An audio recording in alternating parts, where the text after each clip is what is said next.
Attention, pour des raisons budgétaires, cet épisode du Dive Blog a été partiellement tourné en Ching Chong GoPro. Nous espérons que vous n'en serez pas choqués et que ce détail technique ne vous détournera pas du sujet de fond de la vidéo. Bonne vidéo.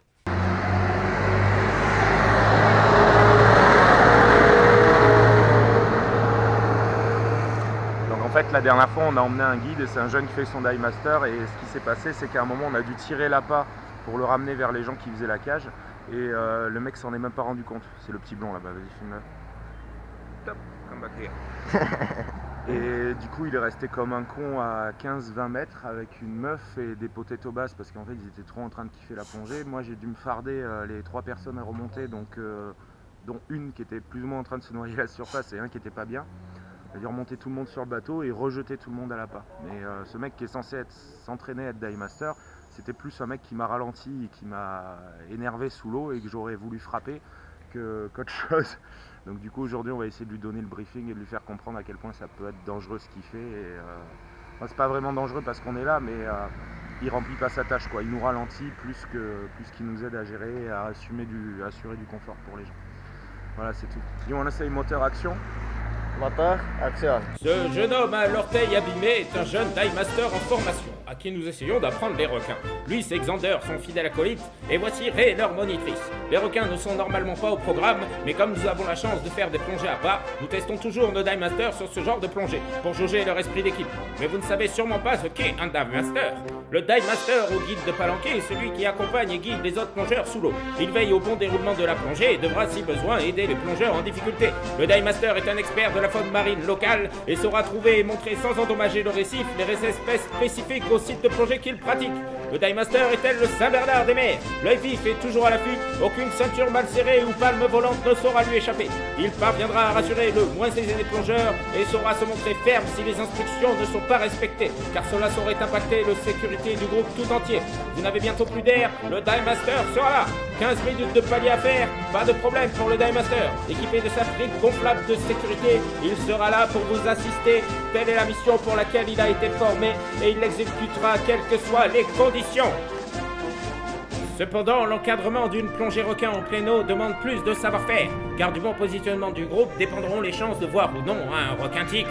Afin de maximiser ces dernières, les plongeurs devront rester tel un banc compact à environ 10 mètres de profondeur, afin de paraître timides et apeurés, pour ne pas impressionner le requin-tigre qui viendrait à passer. Telle sera la tâche du dive master pour ces plongées. Mais cette mission sera parfois tout sauf aisée. Le courant, la houle et la visibilité seront autant de facteurs que le dive master devra contrer de par son positionnement et ses actions sous l'eau. Il contrôlera et accompagnera toutes les ascensions impromptues et sera-t-elle un filet de sécurité pour les plongeurs à la flottabilité défaillante. Formé à l'interaction sans cage avec des requins pélagiques, le dive master saura la silhouette différenciée à un black tip d'un bulldog. Aucun requin ne saurait l'impressionner. Le dive master lira les requins en présence et saura, si besoin, mettre fin à la plongée. Mais surtout, il saura prévenir tout agissement inconsidéré de la part des plongeurs qui l'accompagnent. Car, disons-le franchement, les caméras et appareils photo sous-marins ne font pas mieux plonger les gens. Bien au contraire, l'œil glissé sur leur objectif plutôt que sur l'écran de leur ordinateur de plongée, agitant leurs mains en pleine eau pour se stabiliser. Il est certain que l'utilisation d'une cage pourrait vous paraître de rigueur. Ce serait mal connaître la qualité de nos guides requins, toujours séparés du groupe afin de focaliser l'attention des squales et s'assurant à tout moment que les requins et les plongeurs sont tous deux détendus. Car c'est ainsi que l'on évite les accidents. Ouais. Donc en fait la grosse différence avec les plongées requins c'est que tous les jours différents.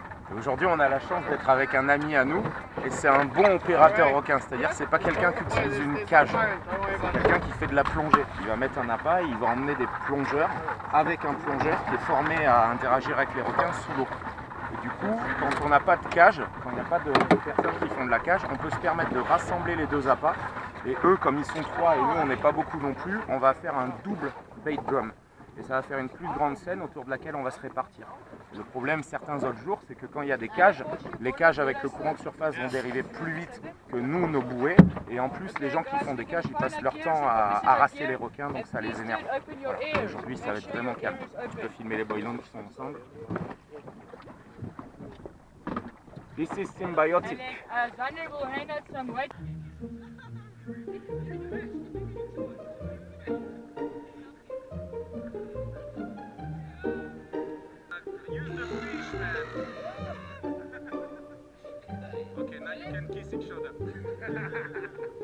Bah alors, tu viens plus aux soirées? Quand on a fait une plongée requin, c'était de la balle, hein, t'aurais dû être là. Non.